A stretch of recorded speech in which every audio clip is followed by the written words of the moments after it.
Hi hello ನಮಸ್ಕಾರ. ಎಲ್ಲರೂ ಹೇಗಿದ್ದೀರಾ? ಚೆನ್ನಾಗಿದ್ದೀರಾ ಅಂತ ಅಂದ್ಕೊಳ್ತೀನಿ. ನಾನು ಕೂಡ ಚೆನ್ನಾಗಿದ್ದೀನಿ.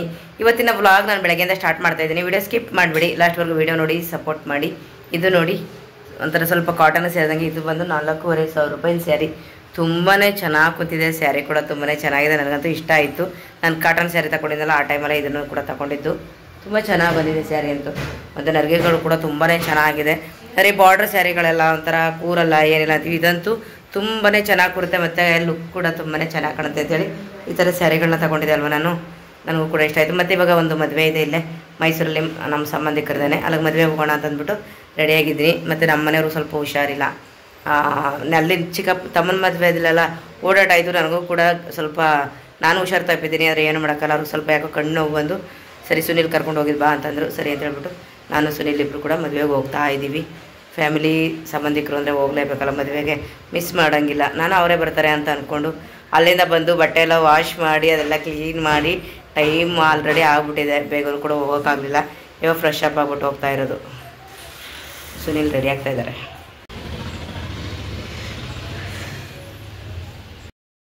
ಮತ್ತು ಮದುವೆಗೆ ಹೋದ್ವಲ್ವ, ಅಲ್ಲೆಲ್ಲ ಹೋಗಿ ನಾನು ಹುಡುಗಿದೆಲ್ಲ ಯಾವುದೂ ವೀಡಿಯೋ ಮಾಡಲಿಲ್ಲ. ಅಲ್ಲೊಬ್ರು ನನ್ನ ಫಾಲೋವರ್ಸ್ ಸಿಕ್ಕಿದ್ರು. ಅಂದರೆ ನಮ್ಮ ರಿಲೇಷನ್ ಇದೆಲ್ಲ ಅವ್ರ ಪಕ್ಕದ ಮನೆಯೇ ಅಂತ ಹೇಳ್ಬಿಟ್ಟು ತುಂಬ ಚೆನ್ನಾಗಿ ಮಾತಾಡಿಸಿದ್ರು. ಕೂತ್ಕೊಂಡು ಬಂದರು ಅಲ್ಲಿಂದನೇ. ಮತ್ತು ಸುನಿಲ್ನೆಲ್ಲ ತುಂಬ ಚೆನ್ನಾಗಿ ಮಾತಾಡಿಸಿದ್ರು. ಶೈಲನೆಲ್ಲ ಕೇಳಿದ್ರು. ನನಗೂ ಖುಷಿ ಆಯಿತು, ಯಾಕೆಂದರೆ ನಮಗೂ ಒಳ್ಳೊಳ್ಳೆ ಫಾಲೋವರ್ಸ್ ಇದ್ದಾರಲ್ಲಪ್ಪ ಅಂತ ಹೇಳ್ಬಿಟ್ಟು. ಮತ್ತು ಹಾಗೆಯೇ ನಮ್ಮ ಊರಿನವರು ಅವರು ಕೂಡ ಎಲ್ಲ ಸಿಕ್ಕಿದ್ರಲ್ವ, ಸ್ವಲ್ಪ ಹಾಗೆಯೇ ಮಾತಾಡಿಸ್ಕೊಂಡು ನಾವು ಬಂದ್ವಿ. ಅದು ಬಿಟ್ಟು ಮದುವೆ ಹುಡುಗಿದು ಅದು ಶೈಲ ಕೇಳ್ತಾಯಿದ್ಲು, ಯಾಕೆ ಮಮ್ಮಿ ಫೋಟೋ ಎಲ್ಲ ತೆಗಿಲೇ ಇಲ್ಲ ಅಂತ. ನಾನಂದೆ, ಅಯ್ಯೋ ತೆಗಿಲೇ ಇಲ್ಲ ಕಣೆ ಫೋಟೋ ಎಲ್ಲನೂ ಅಂತಂದೆ. ಯಾಕೆಂದರೆ ಒಂದಿಷ್ಟು ಜನ ಅನ್ಕೊಬಿಡ್ತಾರೆ, ಯಾಕೆಂದರೆ ಅವರು ಬರೋದೇ ವ್ಲಾಗ್ ಮಾಡೋಕ್ಕೆ, ಈ ಥರ ವೀಡಿಯೋ ಎಲ್ಲ ಮಾಡ್ತಾರೆ, ಮುಖ ಮುಚ್ಕೊಳ್ದಂಗೆಲ್ಲ ಮಾಡ್ತಾರೆ. ನಮ್ಮ ಇವ್ರುಗಳಂತೂ ನಂದು ವೀಡಿಯೋ ಮಾಡಿ ಅಂತ ಕೇಳಿದ್ರು. ಹಾಗಾಗಿ ನಾನು ಸ್ವಲ್ಪ ವೀಡಿಯೋ ಮಾಡಿಕೊಂಡೆ ಅಷ್ಟೇ. ಅದು ಬಿಟ್ಟು ಜಾಸ್ತಿ ಯಾವುದೂ ವೀಡಿಯೋ ಮಾಡ್ಕೊಳ್ಳಿಲ್ಲ. ಹಂಗಾಗ್ಬಿಟ್ಟಿದೆ ಜನಗಳ ಮನಸ್ಥಿತಿ. ಮೋಸ್ಟ್ಲಿ ಫೋನ್ಗಳು ಅವ್ರ ಕೈಯಲ್ಲಿದೆ ಅಂತಂದರೆ ವೀಡಿಯೋ ಮಾಡ್ತಾಯಿದ್ದಾರೆ, ವೀಡಿಯೋ ಮಾಡಬೇಡಿ ಅನ್ನೋದು, ಮುಖ ಮುಚ್ಕೊಳ್ಳೋದು. ಯಾಕೆ ಅಷ್ಟೆಲ್ಲ ಒಂಥರ ಆ್ಯಟಿಟ್ಯೂಡ್ ಮಾಡೋರು ಎಲ್ಲರೂ ವೀಡಿಯೋ ಎಲ್ಲ ಮಾಡಬಾರ್ದು ಅಂತ ನಾನು ಡಿಸೈಡ್ ಮಾಡ್ಕೊಬಿಟ್ಟಿದ್ದೀನಿ. ಕ್ಯಾಸಿಲ್ಲ ನಾವು ಮಾಡೋಂಥ ಜಾಗದಲ್ಲಿ ವೀಡಿಯೋ ಮಾಡ್ಬೋದು. ಹಾಗಾಗಿ ನಾನು ಇಲ್ಲೆಲ್ಲ ವೀಡಿಯೋ ಮಾಡಲಿಲ್ಲ. ನಮ್ಮ ಹುಡುಗರು ಕೇಳಿದ್ರಲ್ಲ ಅಂದ್ಬಿಟ್ಟು ನಾನು ವೀಡಿಯೋ ಮಾಡಿಕೊಟ್ಟೆ ಅಷ್ಟೇ. ಮತ್ತು ನಾವು ಅಲ್ಲೇ ನಮ್ಮ ಮೈಸೂರಿನ ಉದ್ಬೂರು ಅಂತ ತುಂಬ ಜನ ಗೊತ್ತಿರುತ್ತೆ. ಅಲ್ಲೇ ಮೈಸೂರು ಪಕ್ಕನೇ ಉದ್ಬೂರು ಡಿ ಸಾಲುಂಡಿ ಅಂತ, ಅಲ್ಲಿ ಪಕ್ಕದಲ್ಲೇ ಸ್ಮಾರಕ ಇದೆ. ಡಾಕ್ಟರ್ ವಿಷ್ಣುವರ್ಧನ್ ಸರ್ದು ಸ್ಮಾರಕ ಇದೆ. ಅಲ್ಲಿಗೆ ಹೋಗೋಣ ಅಂದ್ಬಿಟ್ಟು ನನಗೆ ನಿಜ ಗೊತ್ತಿಲ್ಲ. ಯಾಕೆ ನಾವು ಅಲ್ಲಿ ಸ್ಮಾರಕ ಇರೋದು ನಮ್ಮೂರೆಲ್ಲ ಒಂದೇ ಅಕ್ಕಪಕ್ಕನೇ. ಅಲ್ಲಿ ನನಗೆ ಗೊತ್ತೇ ಇರಲಿಲ್ಲ. ಸುನಿಲ್ ಹೇಳಿದ್ರು, ಇಲ್ಲೇ ಕಣಪ್ಪ ಇರೋದು ಸ್ಮಾರಕ ಅಂತೇಳಿ. ಸರಿಯಾಗಿದ್ದರೆ ಒಳಗಡೆ ಹೋಗೋಣ ಅಂತ ಅಂದ್ಬಿಟ್ಟು ನಾನು ಸುನಿಲ್ ಇಬ್ಬರು ಕೂಡ ಒಳಗಡೆ ಹೋದ್ವಿ. ರೋಡ್ ಸೈಡ್ ಇರೋದ್ರಿಂದ ಇಷ್ಟೊಂದು ದೊಡ್ಡದಾಗಿ ಇಷ್ಟು ಚೆನ್ನಾಗಿ ಮಾಡಿದ್ದಾರೆ ಅಂತ ನಿಜವಾಗ್ಲೂ ನನಗೆ ಗೊತ್ತಿರಲಿಲ್ಲ. ಒಳಗಡೆ ಹೋದ್ಮೇಲೆ ನನಗೂ ಕೂಡ ಗೊತ್ತಾದದ್ದು, ಇಷ್ಟು ಚೆನ್ನಾಗಿ ಮಾಡಿದಾರಲ್ಲಪ್ಪ ಇದೆಲ್ಲನೂ ದೊಡ್ಡದಾಗಿ ಅಂತ ಹೇಳ್ಬಿಟ್ಟು. ಪ್ರತಿಯೊಂದು ಫೋಟೋ ಕೂಡ ಇದೆ ಇಲ್ಲಿ. ಅವರು ಎಷ್ಟು ಫಿಲಮ್ ತೆಗ್ದಿದ್ರು, ಎಷ್ಟು ಫೋಟೋಗಳಿದೆ. ಅಯ್ಯಪ್ಪ, ಇಷ್ಟೊಂದು ಫೋಟೋಗಳು ಅದು ಎಲ್ಲಿಂದ ಹೇಳ್ಕೋಬೇಕು, ಲೆಕ್ಕ ಹಾಕೊಂಡಿರೋ 1,000 ಫೋಟೋನೇ ಆಗ್ತಿತ್ತು ಏನೋ ಗೊತ್ತಿಲ್ಲ. ಅಷ್ಟು ಫೋಟೋಸು ಇಲ್ಲಿದೆ ಸ್ಮಾರಕ ಹತ್ರ. ತುಂಬ ಚೆನ್ನಾಗಿ ಮಾಡಿ. ಮತ್ತು ಅವರು ಓಡಿಸಿದಾರಲ್ಲ ಬೈಕ್, ಕಾರು, ಅದೆಲ್ಲ ಕೂಡ ಇದೆ. ಮತ್ತು ತುಂಬ ಜನ ಕೂಡ ಬಂದಿದ್ದರು ಇಲ್ಲಿ. ನಾನು ಎಲ್ಲ ಯಾರು ಬರೋದು ಕಾಣಿ ಅಂದ್ಕೊಂಡಿದ್ದೆ. ಮತ್ತು ಅಲ್ಲಿ ಪೊಲೀಸ್ ಸಿಬ್ಬಂದಿಗಳೆಲ್ಲ ಇದ್ದಾರೆ. ಅಂದರೆ ಯಾವುದೂ ಟಚ್ ಮಾಡೋಂಗಿಲ್ಲ, ಏನಿಲ್ಲ. ಫೋಟೋಸ್ ಆಗ್ಬೋದು. ತುಂಬಾ ಚೆನ್ನಾಗಿದೆ. ಯಾಕೆ ಬುಜ್ಜಿಮ್ಮ ನಾನು ವಾಯ್ಸ್ ಕೊಡ್ತಿದ್ದೀನಿ, ಬುಜ್ಜಿ ಬಿಬಿ ಡಿಸ್ಟರ್ಬ್ ಮಾಡ್ತಿದ್ದೇನೆ.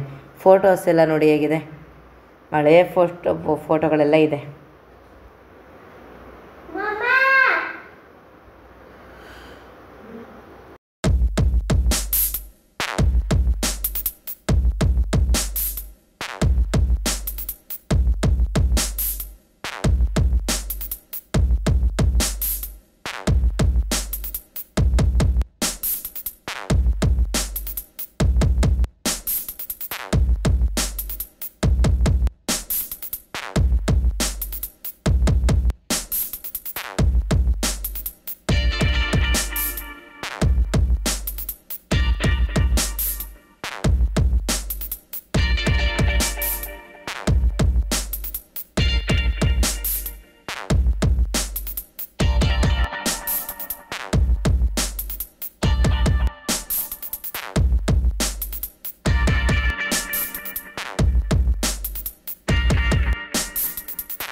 ಖುಷಿಯಾಗಿ ಆಟ ಆಡೋಕ್ಕೆ ಅದೆಲ್ಲ ಬೇಕಾ?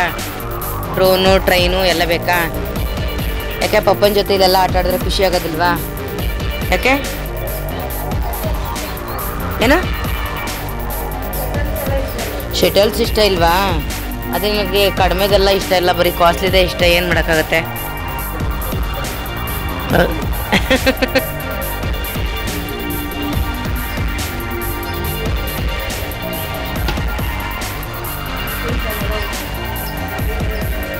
ಏಯ್ ಬಾ. ಹಾಂ ಪುಟ ಹುಷಾರು. ಬಾಯ್. ಬರ್ಬೇಕಾದ್ರೆ ಅದೇ ಜ್ವರದ ಟ್ಯಾಬ್ಲೆಟ್ ಕಣ್ಣಾಗಿದೆ, ಅದು ದೃಷ್ಟಿಯಾಗಿದೆ, ತಗೊಳ್ತೀನಿ, ಸರಿ ಆಗುತ್ತೆ. ಡೋಲೋ ಡೋಲೋ ಡೋಲೋ. ಬಾಯ್. ಖುಷ್ ಬಾರೋ. ಮತ್ತು ನಾವು ಅಲ್ಲಿಂದೆಲ್ಲ ಮುಗಿಸ್ಕೊಂಡು ಬಂದ್ವಿ. ಬಂದಮೇಲೆ ಸುನೀಲ್ ಒಂದಿಷ್ಟು ಸಾಮಾನೆಲ್ಲ ತರಿಸಿದ್ದಾರೆ ನೋಡಿ. ಅವ್ರಿಗೆ ಮಶ್ರೂಮ್ ಬಿರಿಯಾನಿ ಮಾಡಲಿಕ್ಕೆ ಮಶ್ರೂಮ್ ತರಿಸ್ಕೊಟ್ಟಿದ್ದಾರೆ. ಎರಡು ಪ್ಯಾಕೆಟ್ ಮಶ್ರೂಮ್ ತರಿಸಿದ್ದೀವಿ ನೋಡಿ. ಇರೋ ಕುಷ್ಮಾ ಯಾಕೆ ಸೌಂಡ್ ಮಾಡ್ತೀವಿ ನೋಡಿ. ಇಲ್ಲಿ ಅವ್ರು ಜಿಮ್ಗೆ ಹೋದ್ರು. ನಮ್ಮ ಬುಜ್ಜಿ ಬೇಬಿ ಅವ್ರದ್ದೇ ಆದ ಆಟದಲ್ಲಿ ಇರ್ತಾರೆ. ಬುಜ್ಜಿ ಹೋಮ್ವರ್ಕ್ ಮಾಡ್ಕೊ ಹೋಗಿ. ನೀವು ಸುನೀಲ್ ಹೇಳ್ತಿದ್ರು ಆರ್ಡ್ರ್ ಮಾಡಿದ್ರೆ ನಮಗೆ ಕಡಿಮೆಗೂ ಸಿಗುತ್ತೆ, ಟೈಮ್ ಕೂಡ ಸೇವ್ ಆಗುತ್ತೆ. ಏನಕ್ಕೆ ನೀವು ಈ ಥರ ಎಲ್ಲ ಸುಮ್ಮನೆ ಇದು ಮಾಡ್ತೀರ? ಅದು ಆರ್ಡ್ರ್ ಮಾಡಿರೋದ್ರಿಂದ ಟೊಮೊಟೊ ಬಂದಿದೆ ನೋಡಿ, 1 ಕೆ ಜಿ ಟೊಮೊಟೊ. ಎಲ್ಲ ಚೆನ್ನಾಗಿದೆ, ಅಷ್ಟು ಚೆನ್ನಾಗಿರಲ್ಲ ಅಂದ್ಕೊಳ್ತಿದೆ, ಎಲ್ಲ ಚೆನ್ನಾಗಿದೆ. ಮತ್ತು ಫ್ರೂಟ್ಸ್ ಎಲ್ಲ ತರಿಸಿದ್ದಾರೆ ನೋಡಿ.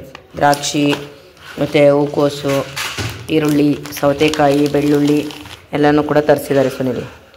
ಇವಾಗ ಅವ್ರಿಗೆ ಮಶ್ರೂಮ್ ಬಿರಿಯಾನಿ ಬೇಕಂತೆ. ಅದು ಸ್ವಲ್ಪ ಎಲ್ಲ ರೆಡಿ ಮಾಡಿಕೊಂಡು ಅವ್ರ ಜಿಮ್ಗೆ ಇವತ್ತು ಬೇಗನೆ ಹೋಗಿದ್ದಾರೆ. ಶೈಲು ಈಗ 5:30 ಬೇಗ ಹೋಗ್ಬಿಟ್ಟು ಬನ್ನಿ ಅಂತಂದೆ. ನನಗೂ ಯಾಕೋ ಸ್ವಲ್ಪ ಲೈಟಾಗಿ ಜ್ವರ ಬಂದಿದೆ ಅಲ್ವಾ, ಹಂಗಾಗಿ ನಾನು ಸ್ವಲ್ಪ ಆದಷ್ಟು ಇದೆಲ್ಲ ಮಾಡ್ಕೊಳ್ತಾ ಇರೋಣ, ಅಷ್ಟರಲ್ಲಿ ಬರ್ತಾರೆ ಅಂದ್ಬಿಟ್ಟು. ಮತ್ತು ಬೆಂಡೆಕಾಯಿ ಕೂಡ ತರಿಸಿದ್ದಾರೆ ನೋಡಿ. ಬೆಂಡೆಕಾಯಿ ಎಲ್ಲ ತುಂಬ ಚೆನ್ನಾಗಿರುತ್ತೆ ಅಂತ ಹೇಳ್ಬಿಟ್ಟು.